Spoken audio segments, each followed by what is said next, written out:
and welcome to The Update. I'm Madeline Burke. Legendary singer Tony Bennett has died aged 96. During a career that spanned 8 decades, Bennett sold millions of records and won 20 Grammys. He was once described as the world's greatest singer. But to love you just the way you look tonight. Tony Bennett passed away in his hometown of New York. New South Wales police are investigating a fatal collision on the state's north coast. A man died after a ute and a truck collided on the Pacific motorway in Brunswick Heads yesterday afternoon. Police established a crime scene which was forensically examined by specialist police.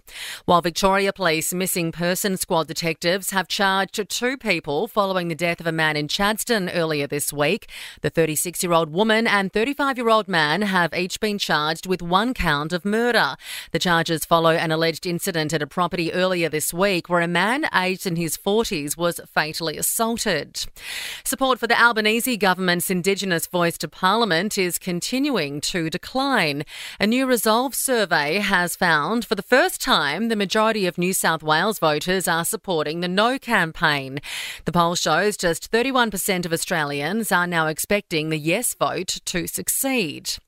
A US court has ruled former President Donald Trump will go on trial for alleged mishandling of classified documents in May next year.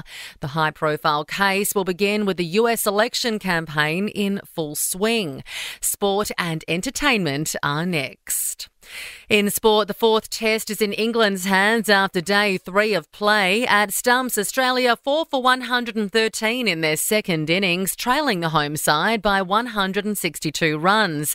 The Broncos are on top of the NRL ladder after last night's 36-20 win over the Rabbitohs on the Sunshine Coast. In the earlier game, the Warriors beat the Raiders in Golden Point 21-10 in Auckland. In AFL, the Western Bulldogs have strengthened their finals chances with a 41-point win over Essendon last night. In entertainment news, Barbie star Margot Robbie has told CNN the movie's director used Buddha's journey to enlightenment as a reference for Barbie's journey in the film. So suddenly she did have this framework of a narrative, and within that we could have all these conversations on so many different levels and kind of honour the legacy that the 64 years of Barbie has created, and also bring it into today's day, have our culturally relevant conversations. The Barbie movie is showing in cinemas now. And that's the latest from the Nova Podcast news team. We'll have another episode of The Update for you tomorrow.